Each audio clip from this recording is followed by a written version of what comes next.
तपोवृतां ध्यातारं विश्वतत्त्वानां वन्दे तद्गुणलब्धे वन्दे तद्गुणलब्धे वन्दे तद्गुणलब्धे। देवादेव गजानन श्री आदिनाथ भगवान की जय। देवादेव गजानन श्री शांतिनाथ भगवान की जय। परम पूज्य चारित्र चक्रवर्ती आचार्य शांति सागर जी महाराज की जय। परम पूज्य पंचम पट्टाचार्य आचार्य वर्धमान सागर जी महाराज की जय। परम पूज्य परम श्रद्धेय मुनि गुण सागर जी महाराज की जय। परम पूज्य गणदिमा प्रमुख सुपाश्वती माता जी की जय। परम पूज्य सम्यक ज्ञान सरिता आगम उद्घोषिका मम दीक्षा गुरु हारिका गरिमावती माता जी की जय। परम पूज्य हारिका गंभीरमती माता जी की जय।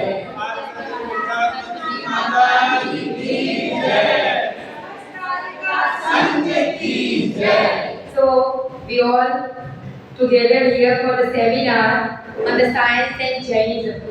The topic is attractive, but the talk will also be attractive. Don't worry about it. Okay?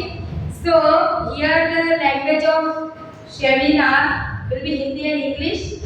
दोनों भाषा में बोलने का प्रयास करोगे कि सबको समझ में आएगा, बच्चों को बहुत अच्छे से आएगा और जो बड़ी उम्र वाले बैठे हैं उनको भी समझ में आएगा। दोनों लैंग्वेज को समन्वय करके मैं चलूँगी आगे। तो जैनिज्म और साइंस। जैन एक धर्म है। क्या है? धर्म। जैसे सनातन धर्म, बौद्ध धर्म, क्रिश्चियन धर्म, इस्लाम धर्म, ऐसे जैन क्या है? धर्म। और जो जैन धर्म को फॉलो करते हैं वो सब क्या कहलाते हैं? जैन। और जैनिज्म जो जैन धर्म को फॉलो करने वाले सभी लोग हैं। तो साइंस से उसका क्या रिलेशनशिप? What is science? विज्ञान। What is science? विज्ञान। विशिष्ट ज्ञान यानी जो ऑलरेडी एग्जिस्ट है उसको जो इन्वेस्ट करता है उसको क्या कहते हैं? विज्ञान। जो ऑलरेडी एग्जिस्ट है यूनिवर्स में उसका क्या करता है? Investigation. That is called science. Science कुछ नया नहीं करेगा। आई वाज अ साइंटिस्ट और many people are scientists in the world. What they are doing? They are just doing the invention. They are taking the 50 subjects. They are giving the some medicines to 25, some medicines to 25. They get the data, they make the statistics, and they will prove this medicine is good, this medicine is not good. So that is science. So science is always investigation, and investigation is always varies. Person to person, subject to subject and time to time. आप लोगों को पता है, आप newspaper जो पढ़ते हैं उनको सबको पता है कि एक दिन न्यूज़पेपर में आया coffee is very good for health, it will you do this, it will do this, it will do this. फिर कोई दूसरा न्यूज़पेपर आ जाएगा आपके ईस्टर्न क्रॉनिकल की जगह पे दूसरा कोई आ गया तो coffee is not good for health, it will create acidity, it will do this, it will do this like. तो that is all science. Science is fluctuating. तो जैनिज्म में अपने को कोई डाउट नहीं है। I am belong to the Jain scripture. मैं एक जैन धर्म को प्रस्तुत करने वाले व्यक्तित्व हूँ, तो मुझे जैन धर्म में कोई डाउट नहीं है। और मैं महामती हूँ, तो मुझे जैन सिद्धांत मेरे जीवन में मैंने उतारे हुए हैं और लोगों को भी उतारवाने का प्रयास कर रही हूँ। तो मुझे जैन धर्म के में कुछ प्रूव नहीं करना है। मुझे क्या प्रूव करना है? आज जो जैन धर्म ने कहा है वो साइंस उसको किस तरह से यस टिक मार्क लगा रहा है। समझ में आ रहा है? जैन धर्म ने जो जो चीजें कही है उसको साइंस किस तरह से टिक मार्क लगा रहा है, और वो मैं आपको बहुत अच्छे से समझाने का प्रयास करूंगी।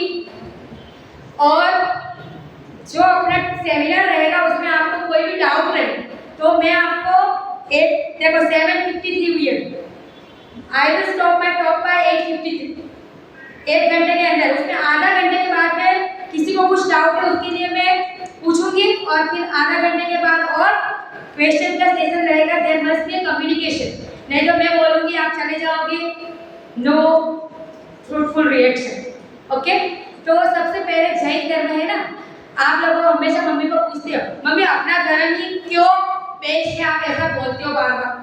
तो आप साइंस या कोई भी हिस्टोरिकल जो हिस्ट्री के जो है विद्वान उनके पास जाओगे तो आपको मिलेगा आदिनाथ भगवान का बर्थ 10⁻²⁴। कितना? 10⁻²⁴ years ago। कितने? 10 वाले 10 के पीछे 224 जीरो। कितने? इतने ईयर्स अगो आदिनाथ भगवान का जन्म हुआ था।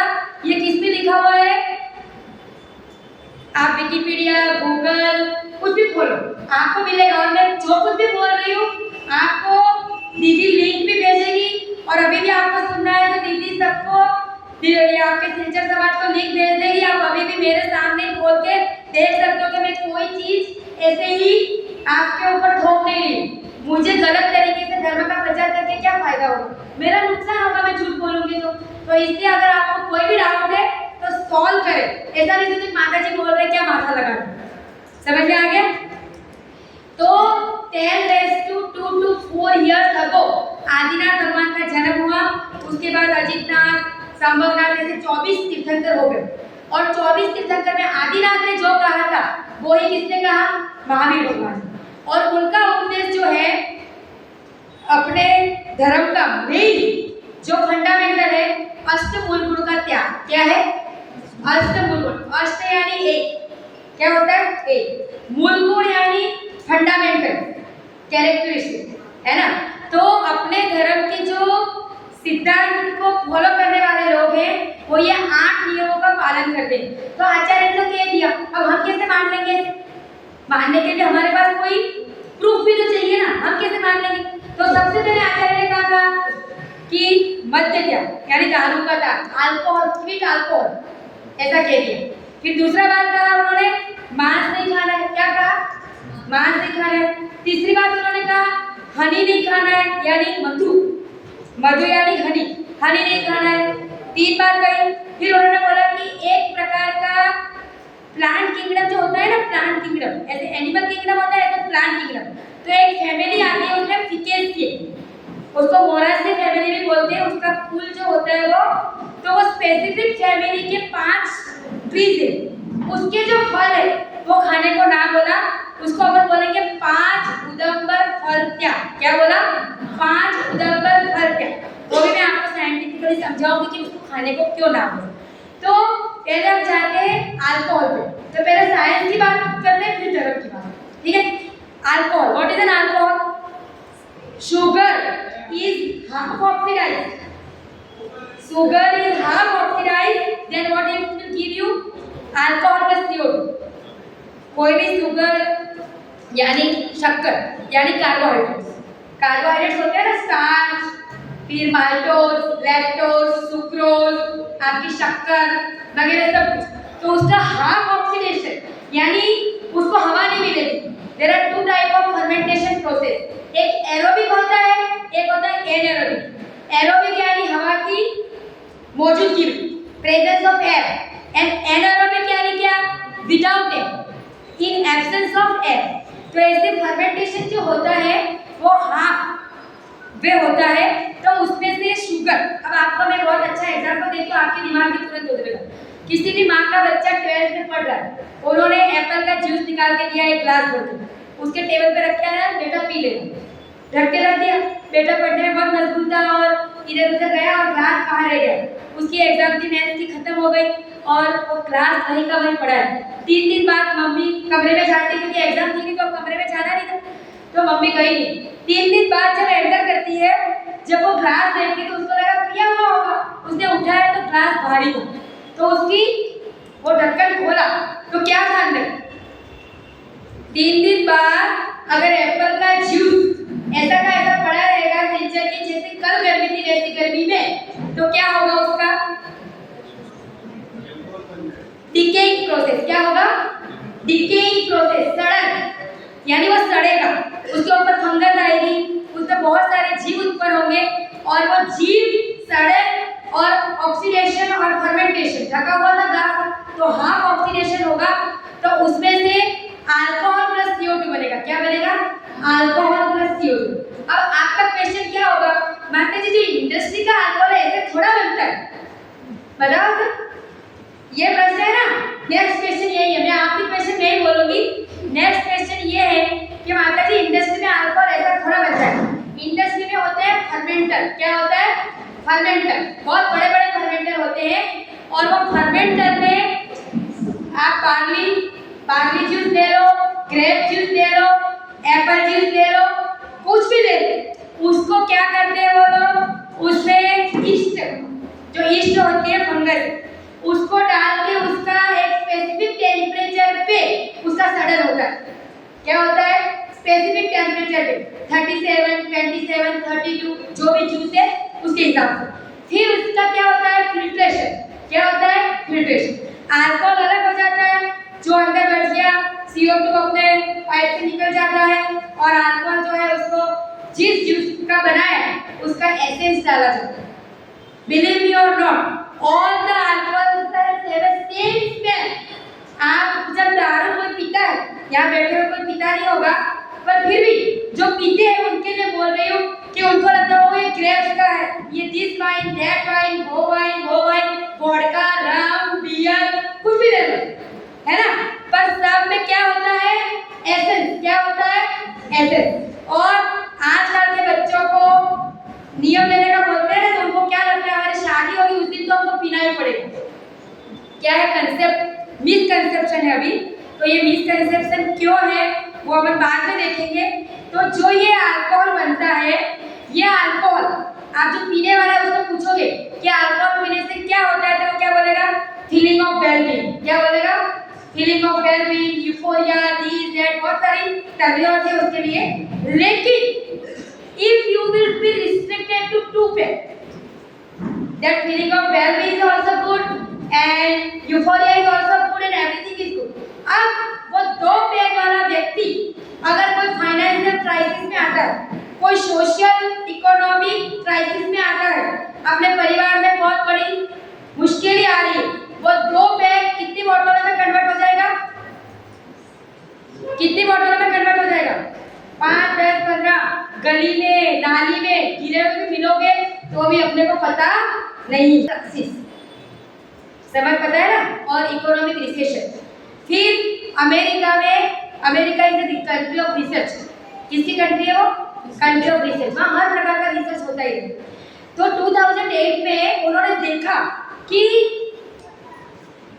You can say drastically there is a increase graph for the specific age group of the men, और वो भी एक स्पेसिफिक डिजीज से सिरोसिस ऑफ लिवर। तो डॉक्टर भी अचंभे में से पूरा बातें होगी क्या होगा।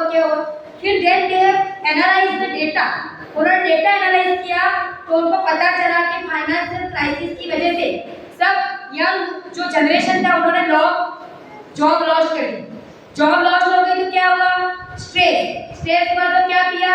दारू पिया तो इतना पिया कि क्या हो गया? Liver fail. और लिवर फेल होता है तो क्या होता है? लिवर फेल में सिरोसिस ऑफ लिवर एक बार हो जाए, आपका भाग्य है कोई आयु का बहुत स्ट्रॉन्ग, तो आपको लिवर ट्रांसप्लांट का मिलता है मौका, बाकी आपको जाना। ऐसे लंग्स कैंसर का भी वैसा ही है। तो अल्कोहल जो है वो साइंस के एक जो दारू पीने वाले लोग हैं उन्होंने क्या बोला? रेस वेराटोल एक कंटेंट है ग्रेप्स में। जो नासिक तरफ ग्रेप्स होती है ना, उसमें एक रेस वेराटोल नाम का टेनिन फिनोलिक कंपाउंड, और that compound is very good antioxidant. क्या है? Very good antioxidant. तो उन्होंने कहा कि ये कंपाउंड जब दारू में होता है तो दारू व्हाट यू कैन ऑक्सीडेटिव जो रिडक्शन करता है वो नहीं करेगा, है ना? तो फिर यूके की गाइडलाइन क्या कहती है? अल्कोहल इज अल्कोहल, और अल्कोहल का जब फर्मेंटेशन हो जाता है तब रेस वेराटोल भी नहीं है, उसमें कुछ नहीं है। And even in the small amount of alcohol also will give you the chances of cancer. 7 types of cancer. कितने? 7 types of cancer. Even you take that small amount of cancer, there is a high rise in increase in chances of having cancer. फिर अब लोग क्या कहेंगे कि ये इतने सालों से दारू पीता है उसको कैंसर नहीं हुआ।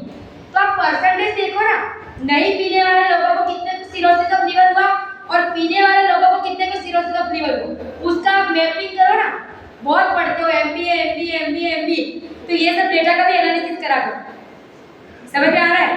तो 7 टाइप्स ऑफ कैंसर क्यों होते हैं? तो सबसे पहले अल्कोहल का जब मेटाबॉलिज्म होता है बॉडी में, जाके वो जब पचता है मेटाबॉलिज्म, तो सबसे पहले उसमें से बनता है एसिटाल्डिहाइड कंपाउंड। क्या बनता है? एसिटाल्डिहाइड नाम का कंपाउंड बनता है। अल्कोहल डिहाइड्रोजिनेज नाम का एंजाइम है। अब वो जो कंपाउंड है ना, वो कंपाउंड लीवर को भी खराब करता है और डीएनए का म्यूटेशन करता है। क्या करता है? डीएनए। अपने बॉडी में जो अभी डीएनए टेस्ट नहीं होता है, बच्चा किसका है?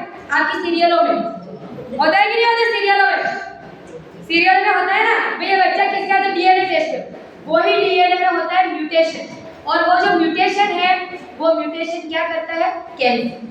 तो माउथ का कैंसर, इसोफेगस का कैंसर, अन्न नली का कैंसर, पैंक्रियाज का कैंसर, लीवर का कैंसर, कॉलन का कैंसर और ब्रेस्ट का कैंसर, सबके रीजन अलग अलग है। सबसे पहले अपन देखेंगे कि भाई सबसे पहले माउथ का कैंसर। तो क्या करता है? अल्कोहल पीने से जो कार्सिनोजेनिक कंपाउंड होते हैं उसका एब्जॉर्प्शन वैसे बॉडी में इजीली होता नहीं है, लेकिन जो लोग अल्कोहल पीते हैं उनकी जो म्यूकोसा है वो सेंसिटिव हो जाती है और कार्सिनोजेनिक कंपाउंड का जो एब्जॉर्प्शन है बॉडी में वो बहुत बढ़ जाता है। First reason for having cancer of mouth, pancreas, everything. Second cancer जो है वो कौन सा है? इसोफेगस का, सेम रीजन। थर्ड जो कैंसर है, थर्ड कैंसर जो है वो होता है ब्रेस्ट का। ब्रेस्ट का कैंसर होने का कारण है हार्मोनल इम्बैलेंस। एस्ट्रोजन जो है हार्मोन उसको वो इम्बैलेंस कर देता है, and that's why the many lady in the western country is suffering from breast cancer due to their habit of drinking alcohol. अपने इंडिया से तो वहाँ कैंसर की बहुत रिपोर्ट है। आपको लगता है कि फॉरेन बहुत अच्छा है। मैं तो 3 साल अमेरिका, 3 साल कनाडा रह के आई। 3 साल अमेरिका, 3 साल कनाडा। वहाँ के वृद्धाश्रम में आप जो वहाँ पे होते हैं क्या बोलते हैं? अपने यहाँ वृद्धाश्रम बोलते हैं, वहाँ ओल्ड एज होम। क्या बोलते हैं? Old age home. तो वहाँ पे जो लोग होते हैं उनकी इतने अलग अलग प्रकार के रोग होते हैं कि आप देखो नहीं, वो खाली दवाई पे जीते।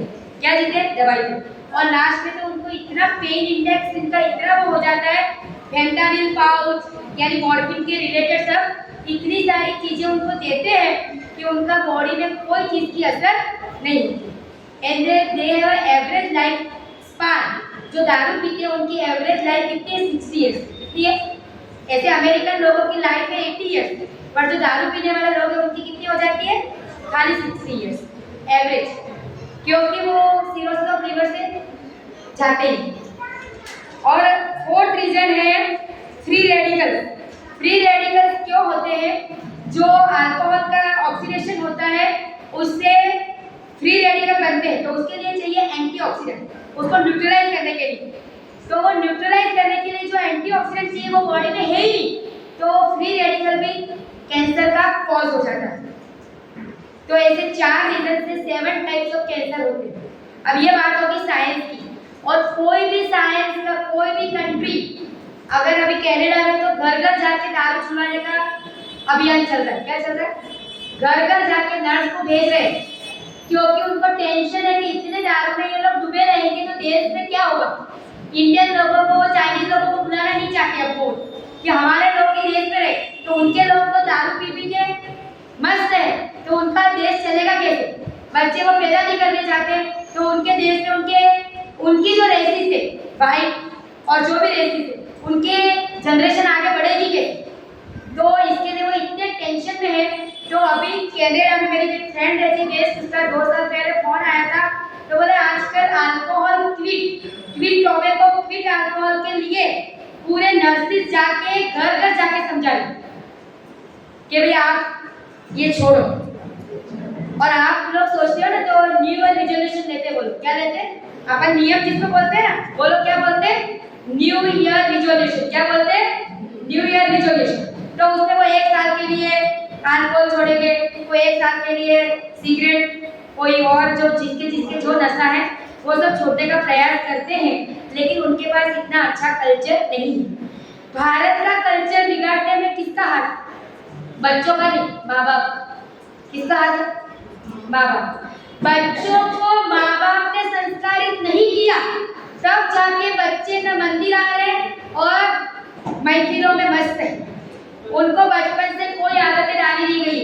मंदिर जाना नहीं जरूरी, 6 बजे स्कूल जाना है। डॉन बॉस्को, सेंट जेवियर और कौन सी होती है यहाँ पे, होली ग्रेस, ये वो कौन सी है ना। तो इनको लगता है कि हमारा बच्चा अगर क्रिश्चियन स्कूल में पढ़ेगा तो ही हमारा स्टेटस सिंबल है। क्या है? Status symbol. अगर आपका जो स्टेटस है उसमें बच्चे की फीस 1 महीने की 1 लाख रुपया है, वो स्कूल अगर इस सिटी में अवेलेबल है और आप नहीं डाल रहे हो तो आपका स्टेटस सिंबल डाउन है। पति के साथ रोज रात को पत्नी का झगड़ा है। पत्नी इतना जीभ खा जाती है पति का, क्यों नहीं डाल रहे हो, क्यों नहीं डाल रहे हो, क्यों नहीं डाल रहे हो, डालना ही पड़ेगा। पर आप वहां कौन लोग आएंगे वो नहीं सोच रहे हो। वो स्कूल में आएगा कौन आएगा? कोई हाई कैटेगरी वाले लोग जिनके कोई कुछ है ही नहीं, देखना मिलना, तो इनको तो कुर्सी में बिठाओ।